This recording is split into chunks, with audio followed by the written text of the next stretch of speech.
जी बहू। सुमित्रा जी का बेटा था अमित और बहू का नाम था अमृता। सुमित्रा जी की बहू की बातें सुनकर ऐसा लगता था कि जैसे वो बहुत इंटेलिजेंट है, क्योंकि उससे कभी भी कोई भी सवाल पूछो फट से जवाब दे देती थी।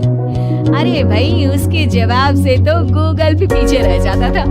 और इसलिए कम से कम सुमित्रा जी के घर में तो किसी को भी गूगल की जरूरत ही नहीं पड़ती थी। जब भी घर में कोई बात चलती, कुछ भी कहता तो अमृता फट से कह देती, ये तो मेरे साथ भी हुआ था, मुझे इसके बारे में सब मालूम है।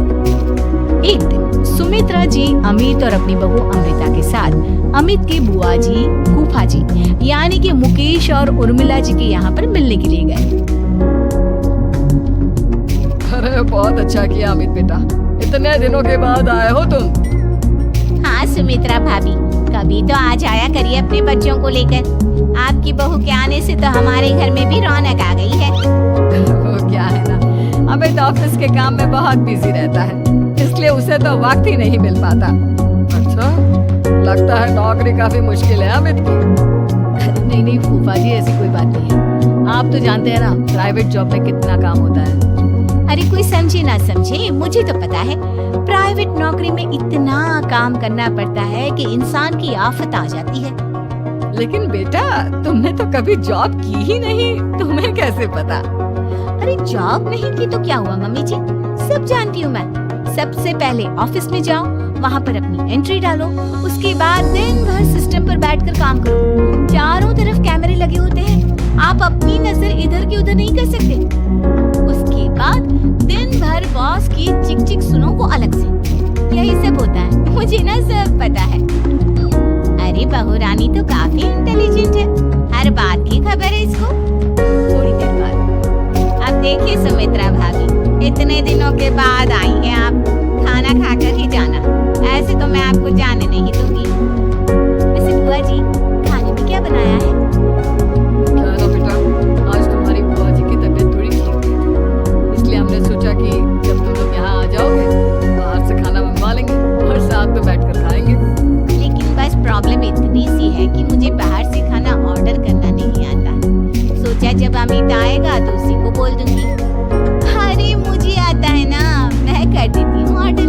बताइए क्या क्या मंगाना है आपको? इटालियन, कॉन्टिनेंटल, इंडियन, पंजाबी, सब पता है मुझे। क्या बात है बहू, क्या घर में भी खाना रोज बाहर से ऑर्डर करती हो? अरे नहीं नहीं नहीं बुआ जी, ऐसी कोई बात नहीं है, बस मुझे ना सब पता है। कोई बात नहीं अमृता, मैं अपने फोन से ऑर्डर कर देता हूँ। क्या बात है, आजकल ऑनलाइन डिलीवरी पर कोई ऑफर नहीं चल रहा है, वरना काफी पैसे बच जाते हैं। कैसी बात करते हैं अमित, मैं कह रही हूँ ना मुझे सब पता है। मुझे एक बहुत अच्छा ऑनलाइन डिलीवरी वाला मालूम है, जहाँ पर 50% ऑफ मिल जाएगा। और आज तो वैसे भी फ्राइडे है ना, फ्राइडे को तो उस पर 50-70% ऑफर मिलता ही मिलता है। अरे क्या बात है, इसके बारे में तो मुझे पता ही नहीं था। अरे बेटा, जिस चीज के बारे में किसी को पता नहीं होता, हमारी बहू को पता होता है। एक काम कर, तू उसी को ऑर्डर करने दे। क्या बात है अमृता बेटा, तुम तो बहुत इंटेलिजेंट हो, सब कुछ जानती हो। कुछ दिनों के बाद सुमित्रा जी की कुछ सहेलियां उनसे मिलने के लिए आती हैं। अरे सुमित्रा बहन कैसी हो, बहू कैसी है तुम्हारी? अरे पूछिए मत, बहुत इंटेलिजेंट है मेरी बहू, सब कुछ जानती है। क्या बात है, बहू के आने के बाद तो औरतें दुखी हो जाती हैं, लेकिन तुम तो बहुत खुश लग रही हो। वो क्या है ना, मेरी बहू है ही इतनी अच्छी। अरे तो बुलाओ ना, हमारे साथ बैठेगी, बातें करेंगी तो हमें भी अच्छा लगेगा। सुमित्रा जी अमृता को बाहर बुलाती हैं और उसके बाद सब लोग बातें करने लगते हैं। क्या बताऊं, कुछ दिनों से घुटनों में इतना दर्द हो रहा है कि चला भी नहीं जाता। अब बुढ़ापे में तो ये सब चलता ही रहता है, क्या कर सकते हैं। आंटी जी, आप योगा करिए, योगा और साथ में ना काले तिल खाया करिए, आपके घुटनों का दर्द भाग जाएगा। लेकिन तुमको ये सब कैसे पता बेटा? अरे मेरे भी घुटनों में दर्द होने लगा था, मैंने योगा किया और काले तिल के साथ गुड़ मिलाकर उनके लड्डू बनाकर खाए, एकदम ठीक हो गए मेरे पैर। अमृता, ये तुम क्या कह रही हो? इतनी कम उम्र में तुम्हारे पैरों में दर्द कैसे हो सकता है? अरे मम्मी जी सच कह रही हूँ, एक बार अगर कोई ये नुस्खा अपना लेना बस मजा आ जाए। ठीक है बेटा, अगर तुम कहती हो तो मैं ये करके देखती हूँ। मुझे सब पता है आंटी जी, ये मेरे साथ हो चुका है, इसीलिए तो बता रही हूँ मैं आपको, ऐसे नहीं बताती किसी को।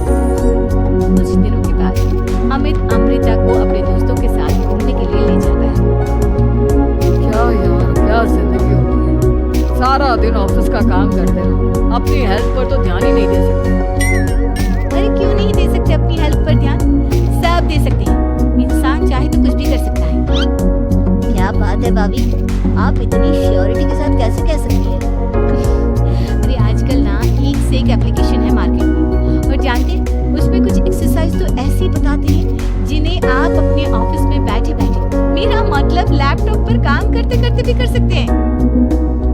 अमृता, ऐसी एक्सरसाइज के बारे में तो मुझे भी नहीं पता था, तुम्हें कैसे मालूम? अरे मुझे सब पता है, हर चीज की खबर रखती हूँ मैं, जानते हैं ना आप। लेकिन ऐसी कौन सी एप्लीकेशन है और ऐसी कौन सी एक्सरसाइज है भाभी? एक मिनट, मैं आपको अपने मोबाइल में दिखाती हूँ। अरे वाकई में भाभी तो सही कह रही है, देखो यार इसमें कितनी अच्छी एक्सरसाइज दिखाई गई है। अपनी चेयर पर बैठे बैठे एक्सरसाइज भी कर लो, काम भी और हेल्थ भी। वाह भाभी वाह, मजा आ गया। लेकिन अमृता, तुम्हें इस बारे में कैसे पता? अब मेरे साथ जो चीज हो चुकी है उसके बारे में तो मुझे पता होगा ही ना अमित। मतलब तुम कब ऑफिस में काम करने गई जो तुमने ऑफिस करते करते एक्सरसाइज की? मैं जो किचन में काम करती हूँ अमित, घर के काम, वो किसी ऑफिस के काम से काम है क्या?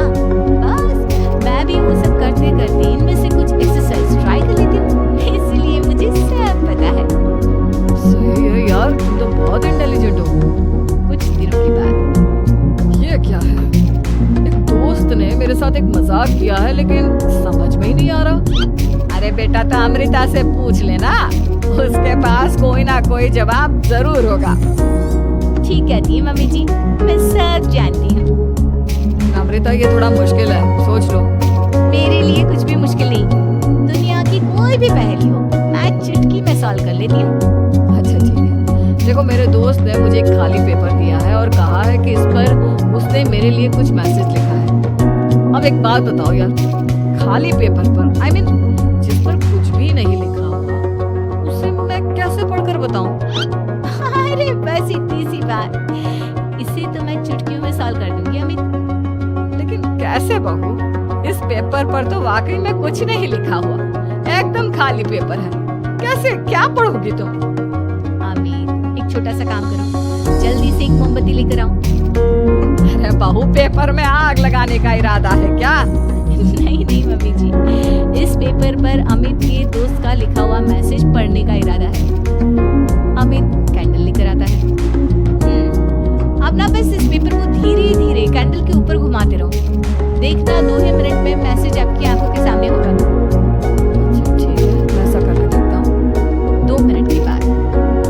अरे वाकई में इस पर तो अक्षर बनने लगे, लेकिन ये हुआ कैसे? और अमृता, तुम्हें कैसे पता?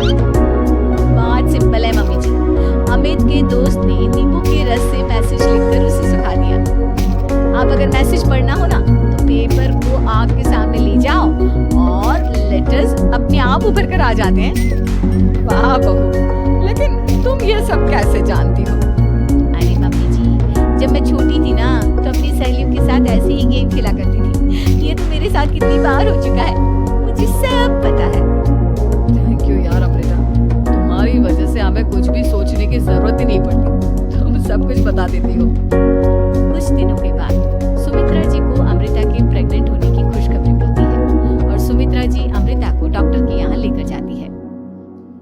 देखिए सुमित्रा जी, आपकी बहू की तबीयत बिल्कुल ठीक है, किसी भी तरह की चिंता करने की कोई जरूरत नहीं है।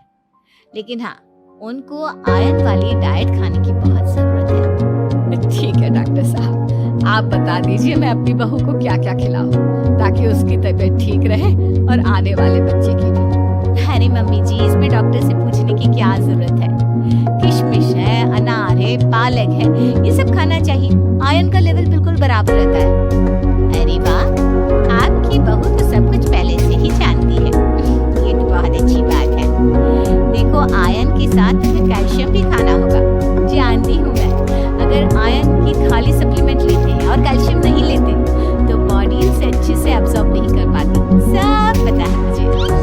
बहू ये भी मालूम है? हाँ मम्मी जी, आप तो जानती है ना, मुझे सब पता है। आपकी बहू की बातें सुनकर अच्छा लग रहा है। मुझे ऐसी बहुत कम लड़कियां मिलती हैं जिन्हें इतनी नॉलेज होती है, सारे सवालों के जवाब देती है। और हमारे इंडिया में तो वैसे भी हालात बहुत खराब है। बिल्कुल ठीक कह रहे हैं आप डॉक्टर साहब, लेकिन मैं उन लड़कियों की तरह नहीं हूँ। बहुत ख्याल रखती हूँ मैं हर चीज का। और जानती हैं आप, हमारे घर में तो किसी को किसी चीज के बारे में गूगल करने की जरूरत ही नहीं पड़ती। बिल्कुल ठीक कह रही है अमृता। अरे कुछ भी पूछ लो, इसे सब पता होता है। अरे वाह, तुम तो बड़ी कमाल की लड़की हो। चलो ये तो बहुत अच्छी बात है, लेकिन फिर भी डॉक्टर की सलाह पर पूरा ध्यान देना चाहिए। वैसे क्या चाहिए तुम्हें, बेटा या बेटी? अरे डॉक्टर साहब, कुछ भी हो जाए, बस बच्चा अच्छे से हो जाना चाहिए। मुझे तो दोनों में से किसी से कोई भी परेशानी नहीं। और सुमित्रा जी आप? डॉक्टर मैडम, मुझे तो लड़के और लड़की में कभी भेद करने की आदत ही नहीं है। पोता या पोती, मेरे लिए तो दोनों एक बराबर है। सुनकर अच्छा लगा। वैसे आप जानती हैं, हमारे यहाँ पर तो लोगों को बड़ी बेचैनी रहती है ये जानने की कि पेट में लड़का है या लड़की। लेकिन विदेशों में ऐसा नहीं होता। हाँ, वहाँ पर तो सब कुछ पहले से ही बता देते हैं ना। ये भी कोई बात हुई भला? लेकिन तुम्हें कैसे पता कि वहाँ पर सब कुछ पहले ही बता देते हैं? अच्छा हाँ, तुम तो सब कुछ पहले से ही जानती हो ना। तुम्हारे साथ तो सब कुछ पहले से ही हो चुका होता है।